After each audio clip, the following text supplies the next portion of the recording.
Abraham کا پہلا نام ابرام تھا۔ خدا نے ابراہم سے کہا، اور تیرا نام پھر ابرام نہیں کہلائے گا بلکہ تیرا نام ابراہم ہوگا، کیونکہ میں نے تجھے بہت قوموں کا باپ ٹھہرایا ہے۔ ابرام کے باپ کا نام تارا اور بھائیوں کے نام نہور اور ہاران تھے۔ ابراہم کی بیوی کا نام ساری تھا، جو بعد میں خدا نے بدل کر سارا کر دیا۔ ابراہم کا تعلق کسدیوں کے اور سے تھا۔ ابراہم کی 3 بیویاں تھیں، پہلی سارا، پھر اس کی لونڈی ہاجرہ، اور پھر سارا کے مرنے کے بعد ابراہم نے کتورہ سے شادی کی۔ ابراہم کے 8 بیٹے ہوئے، سارا سے اسحاق، ہاجرہ سے اسماعیل، اور کتورہ سے زمران اور یفسان، مدان، مدیان، اسباق اور سوخ پیدا ہوئے۔ ابراہم دولت مند شخص تھا۔ انہوں نے اپنا سب کچھ اپنے بیٹے اسحاق کے نام پر کیا اور اپنی حرموں کے بیٹوں کو بھی انعام دیے۔ ابراہم 175 برس کا تھا جب اس نے وفات پائی۔ وہ خدا کا دوست اور ایمانداروں کا باپ کہلاتا ہے۔ خدا نے اسے بلایا اور اپنے ساتھ چلنے کا کہا۔ خدا نے اسے ایک ملک اور بڑی نسل دینے کا وعدہ کیا۔ ابراہم کو خدا نے کہا کہ وہ اپنے رشتہ داروں اور ناطے داروں سے نکل کر کسی اور ملک میں جائیں جو خدا انہیں دکھائے گا۔ خدا نے ان سے وعدہ کیا کہ وہ انہیں بڑی قوم بنائیں گے اور برکت دیں گے اور سرفراز کریں گے۔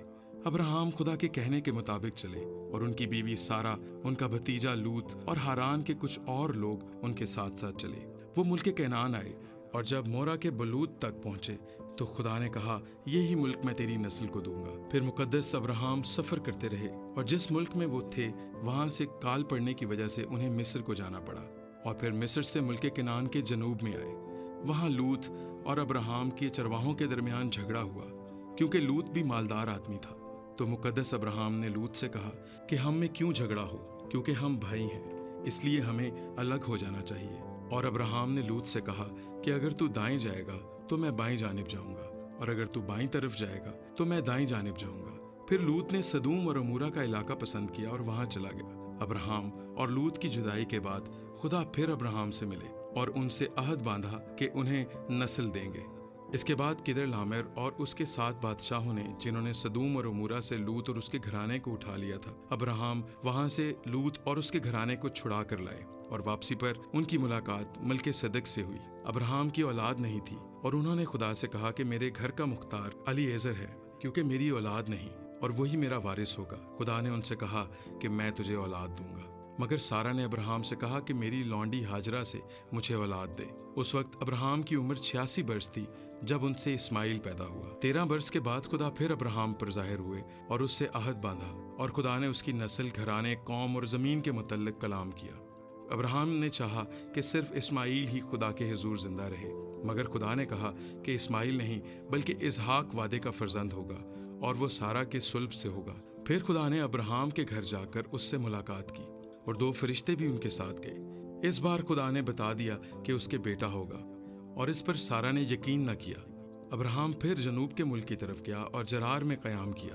یہاں بھی مصر کے بادشاہ کی طرح ابھی ملک نے سارا پر بری نظر رکھی، تو خدا نے اسے خواب میں دکھائی دے کر ابراہم کی بیوی کو بھی اس سے محفوظ رکھا، اور ابراہم کو بھی۔ اور ابراہم کے دعا کرنے سے ابھی ملک اور اس کی بیوی اور اس کی لونڈیوں کو شفا ملی، کیونکہ سارا کی وجہ سے خدا نے ان عورتوں کے حمل بند کر دیے تھے۔